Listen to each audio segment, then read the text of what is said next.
Shalom,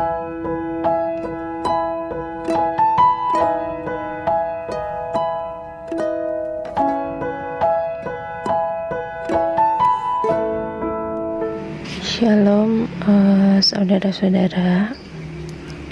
Saya mau menceritakan sedikit kisah hidup saya. Awal mula saya dan suami itu bertemunya di tempat kuliah. Dia adalah kakak tingkat saya. Lalu kami mengenal dan berpacaran selama 8 tahun. Tapi dalam kurun waktu itu kami putus nyambung sih. Alasan saya yakin dengan suami saya itu karena yang saya lihat itu kalau kepribadian itu kayak gak serius, kocak gitu. Tapi dia tuh rajin membawa saya beribadah tiap minggu. Lalu kadang mengajak ibu saya.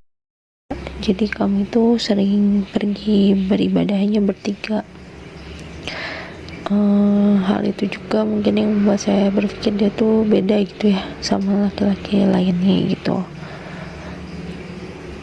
Kayak dia tuh punya big faith gitu kalau yang saya pikir. Saya akuin tuh ketika saya masih pacaran sama dia, saya itu mungkin sombongnya bukan main mungkin ya, karena saya merasa waktu itu juga saya banyak yang suka, banyak yang naksir gitu. Jadi mungkin sikap saya tuh semena-mena. Lalu kalau kata versi Welly mungkin seperti preman ya, kayak kadang suka berkata kasar, marah-marah. Saya juga pernah beberapa kali berselingkuh dari dia. Tapi mungkin karena masih masa promosi, masa pacaran mungkin ya, dia benar-benar sabar menghadapi saya, dan apa-apa selalu berkata dia mendoakan saya untuk selalu menjadi lebih baik. Saya akhirnya benar-benar yakin bahwa dia benar-benar pasangan yang terbaik untuk dibawa ke jenjang pernikahan. Sampai akhirnya kami memutuskan untuk menikah di 2016 dan dikaruniai anak di tahun 2017. Nah, mulai untuk di tahun pernikahan kami yang ketiga, suami saya mulai tergoda wanita tobat. Jadi suami saya itu mempunyai usaha. Si wanita tobat itu tuh pegawai adminnya. Dari awal saya udah punya feeling nih gak enak ke wanita tobat ini, karena yang saya lihat tuh gelagatnya tuh kayak centil gitu kalau untuk ukuran perempuan ya. Di masa itu saya juga mungkin tipe istri yang masih suka kepo, ngecek HP suami, penasaran gitu. Dan saya menemukan isi chatnya dengan si wanita tobat itu. Lalu ada suatu ketika suami saya pernah bilang ada urusan ke Bali, bilangnya untuk urusan kerjaan, tetapi HP-nya tuh dimatikan segala macam itu. Sampai pada akhirnya ada suatu kejadian suami saya bermasalah dengan rekan bisnisnya, dan entah bagaimana sampai dibawa ke kepolisian. Dan ketika itu juga saya menemukan fakta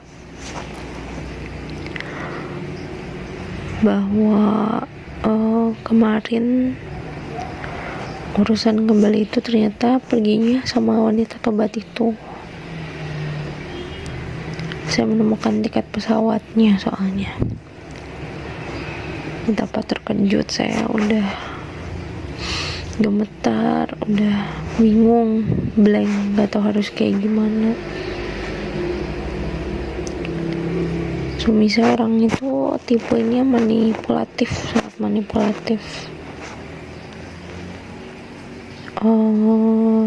Dengan kejadian itu tuh mungkin dia panik juga mungkin ya, karena berurusan dibawa ke kepolisian gitu, dan tetap gitu menyalahkan saya bahwa menurut dia tuh doanya terkabul tuh kan katanya gitu. Mungkin karena dia terkena masalah sampai dibawa ke polisi, padahal dalam hati kecil saya berkata ya mungkin itu salah satu karena perbuatan dia sendiri berselingkuh mungkin ya. Tapi tetap menyalahkannya saya gitu. Pertengkaran demi pertengkaran terjadi, dan di masa itu saya masih benar-benar penuh amarah, menanduk terus, dan saya kala itu menginginkan untuk bercerai. Ada titik saya berpikir dia juga mungkin seperti itu balas dendam, dan mungkin kepahitan kepada saya, trust issue, karena mungkin sikap saya mungkin waktu ketika masih berpacaran mungkin ya.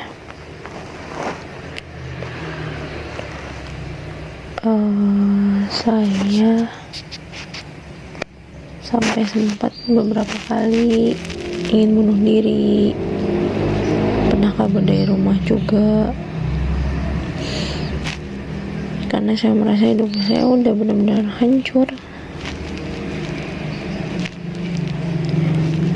Dan saya juga pernah 2 kali masuk UGD karena GERD dan kejang otot menurut diagnosa dokter, karena stres gitu, membiarkan pada pengertian saya sendiri. Suami dan keluarganya tuh ketika saya masuk UGD berkatanya itu semua karma saya, tanpa pernah peduli dan memikirkan bagaimana perasaan saya, soalnya semuanya itu salah saya gitu. Sampai pada akhirnya ketika saya sedang melihat YouTube, ada muncul khotbah dari Bu Eli yang ketika saya lihat kisahnya seperti saya, suaminya berselingkuh.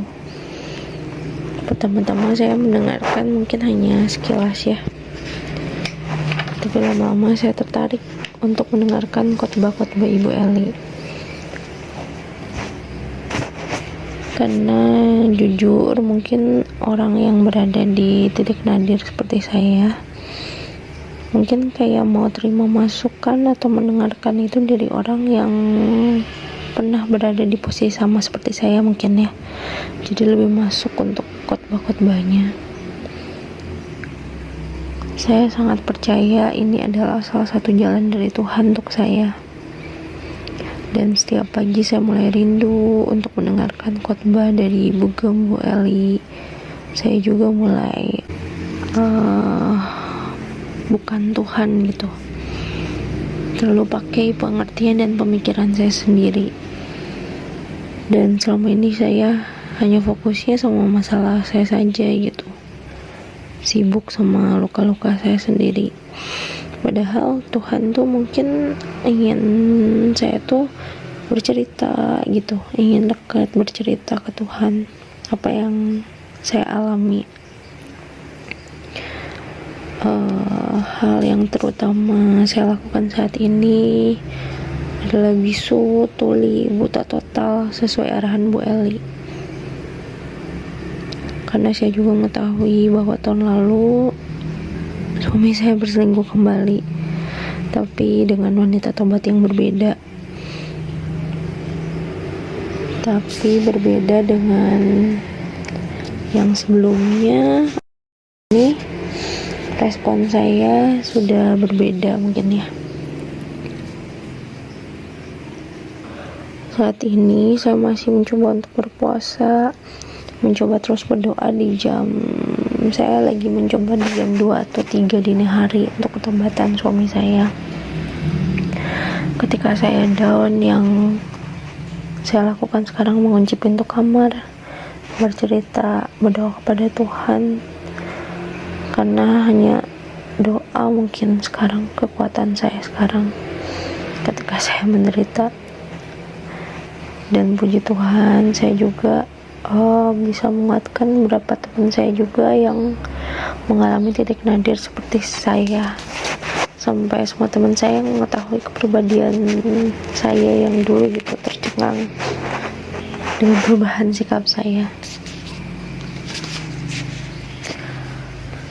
Saya masih diproses, suami saya juga masih sekolah kehidupan, dan sampai saat ini juga jika saya mengajak berkomunikasi dengan suami ya mungkin masih agak susah. Lalu jika saya membahas atau bertanya sedikit saja, misal kayak tentang dia sedang di mana atau tentang kerjaan, dia langsung memblokir WA saya dan marah, mengucapkan kata-kata kebun binatang, dan selalu berkata tetap ingin bercerai. Pernah suatu ketika dia juga melihat saya sedang berdoa, dia berucap, tidak akan berubah, sekalinya cerai ya tetap cerai, mau sampai kiamat juga katanya. Dia masih selalu denial tentang Tuhan. Padahal mungkin hingga saat ini yang saya lihat tuh rezeki urusannya tuh masih dipersulit karena perbuatan dia sendiri mungkin ya. Tapi saya terlalu percaya suami saya akan mengalami pertobatan. Saya yakin, dan apalagi yang dulunya dia baik akan kembali menjadi baik, akan kembali ke jalan Tuhan Yesus. Tuhan akan bukakan mata rohaninya dan akan menarik dia kembali ke jalan pertobatan.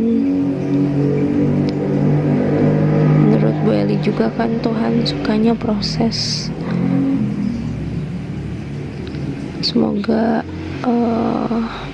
saya bisa bertahan hingga finishing well seperti yang dikatakan Bu Eli, dengan kekuatan yang selalu diberikan oleh Tuhan dan kekuatan melalui khotbah dari Bu Eli yang bisa membimbing saya sampai ada di titik ini. Sekian sedikit cerita dari saya. Terima kasih, Tuhan memberkati semuanya. Shalom. Bu NN dibuka mic-nya dibuka ya. Shalom.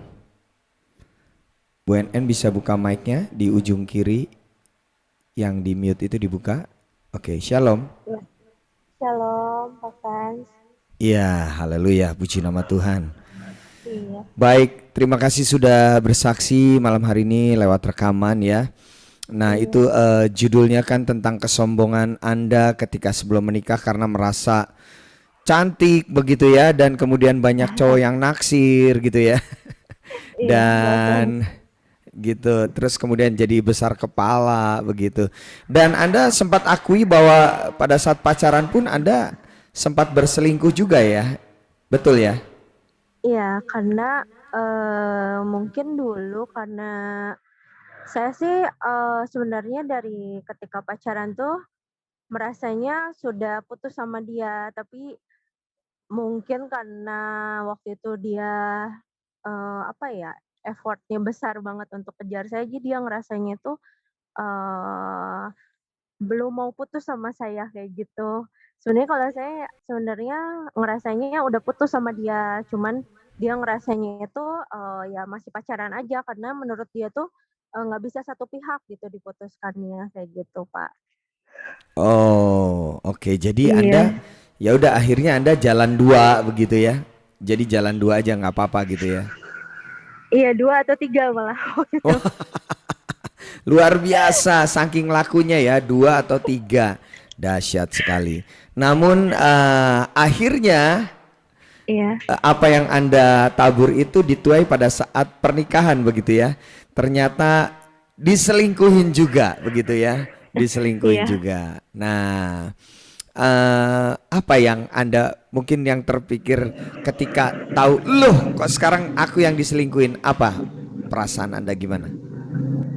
Eee, bener-bener kecewa sih karena ekspektasi saya tuh ngerasanya sepertinya tidak mungkin gitu dia sampai selingkuh seperti itu gitu.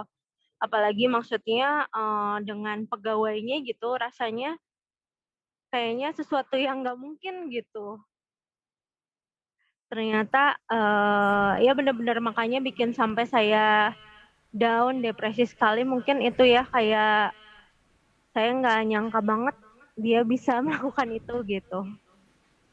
Oke, iya, iya, karena Anda begitu yakin suami Anda itu sangat cinta sama Anda, bahkan waktu pacaran dikejar-kejarnya luar biasa begitu ya. Jadi Betul, iya, waktu begitu, waktu diselingkuhin, waduh kecewa banget begitu. Nah, betul. keluarga semua tahu dengan kejadian suami seperti itu? Keluarga tahu semua? Baik keluarga Sam suami maupun keluargamu? keluarga suami tahu, hanya, ya mungkin tetap membela gitu ya. Eee, dan pada akhirnya awal tahun kemarin sih akhirnya saya harus cerita ke keluarga saya. Tadinya saya nggak mau cerita sih, cuman mungkin, bener-bener intensnya dia minta cerai itu lagi sering banget dan saya sempat meminta, paman saya itu pendoa juga di gereja, minta untuk didoakan, tapi dianya juga sebenarnya sampai awal tahun kemarin tuh tetap kekeh mau bercerai, seperti itu sih. Jadi akhirnya cerita ke keluarga saya awal tahun kemarin, kayak gitu. Oke, jadi selama ini sebenarnya Anda simpan terus kejadian-kejadian ini sampai akhirnya harus disampaikan karena desakan untuk bercerai. Bercerai, Tapi sampai betul. hari ini suami tidak pernah, maksudnya begini, ingin bercerai, bercerai begitu. Apakah juga dia mendaftarkan perceraian ke kantor apa itu catatan sipil atau apa? Dia enggak atau gimana? Pernah, pernah. Dia sampai pernah mengambil form untuk perceraiannya, tapi waktu itu dia dengan alasan utamanya untuk, takut saya yang dikejar debt collector karena hutang dia, seperti itu. Dia minta saya untuk, untuk mengisi form untuk perceraiannya, seperti itu. Tapi sama saya disembunyikan untuk formnya karena sambil saya berdoa juga saya tidak mau seperti itu. Oke, baik. Em, Kemudian sempat tadi Anda sampaikan juga Anda pengen apa? Ada ini ya, bunuh diri juga ya? Betul, Berniat untuk betul. Iya, berbunuh diri, betul, gitu. betul. Apa yang di pikiran Anda kok tiba-tiba berniat bunuh diri itu? Eh, mungkin salah satunya karena saya waktu itu merasanya saya benar-benar, tidak merasanya sendiri banget, sendiri, tidak ada teman untuk bercerita, semua dengan pakai pemikiran saya sendiri. Saya rasa benar-benar ngerasa hidup saya tuh hancur saat itu juga, udah nggak ada harapan kayak gitu. Saya ngerasanya seperti itu sih, benar-benar, untuk kedepannya sudah tidak ada harapan, seperti itu. Oke, merasa tidak ada harapan sehingga putus asa. Tapi puji Tuhan ya, tidak Anda keputusan itu tidak Anda lakukan ya. Dan akhirnya sekarang lebih bertahan saja karena juga mendengar juga mungkin nasihat-nasihat dari Ibu Gembala, Ibu Eli tadi seperti yang Anda sampaikan, lihat YouTube-nya, kemudian di mentoring begitu ya. Dan Anda tadi bilang juga bahwa kisah hidup Anda di titik nadir itu kok juga mirip ya dengan kisahnya Ibu Eli begitu, sehingga Anda membuat Anda jadi aku juga harus kuat begitu ya. Ya. Betul, karena mungkin yang paling itu mungkin kan ada beberapa mungkin khotbah Bu Eli yang bilang kok kayak misalkan seperti ketika marah-marah tuh sampai kayak preman seperti itu saya banget gitu dulu mungkin seperti itu. Dan mengucapkan kata-kata kasar atau buruk tuh seperti hal yang biasa untuk saya, seperti itu sih dahulu kayak gitu. Oke, jadi Anda seperti mendapatkan dalam tanda kutip teman senasib nih ya, begitu ya. Jadi akhirnya Anda sendiri menguatkan iman percaya bahwa kalau Ibu Eli sanggup, aku juga pasti sanggup begitu untuk menjalani begini ya, begitu ya. Betul, betul, Nah, betul. tadi Anda sempat sampaikan juga ada anak, berarti masih balita nih ya anaknya ya, masih balita ya. 5 tahun, 5 tahun. Oke, berarti dia Iya. belum mengerti sama sekali apapun. Satu saja ya, anaknya satu Iya. saja ya. Iya, baik. Iya betul. Seperti sebenarnya saya ya ada keinginan untuk menambah, cuman karena dari suami ya mungkin sekarang masih sekolah kehidupan ya masih nggak mau sama saya, seperti itu sih. Masih Oke, terus didoakan, iya. iya. Lama-lama gaya bahasamu udah mirip kayak Bugem tuh, pakai sekolah kehidupan lah, titik nadir ya. Udah agak Iya, mirip nih, karena saking seringnya ya, seringnya setiap hari, denger setiap hari. khotbah-khotbah. Setiap hari denger khotbahnya. Iya. Oke. Siapa tahu Kadang kamu juga malah nanti. saya ulang. Oh, diulang. Oke. Iya. Siapa tahu kamu juga nanti dipakai Tuhan seperti Bu Eli ya, untuk Amin, menjangkau amin. jiwa, menjadi berkat juga buat banyak orang begitu ya. Amin. Ya, saya percaya bahwa Tuhan pasti akan bukakan jalan yang terbaik buat Amin. dirimu ya. Tetap semangat ya, tetap percaya. Tadi juga masih puasa, oke. Terus lakukan itu, berdoa di jam 2 jam 3, tetap lakukan itu. Percaya mujizat pasti terjadi. Terima kasih Amin, amin. Bu NN, Iya, sampai sama-sama. ketemu ya Iya. di Iya, sama-sama, ibadah Pak Fres. selanjutnya. Tuhan Yesus memberkati. Iya.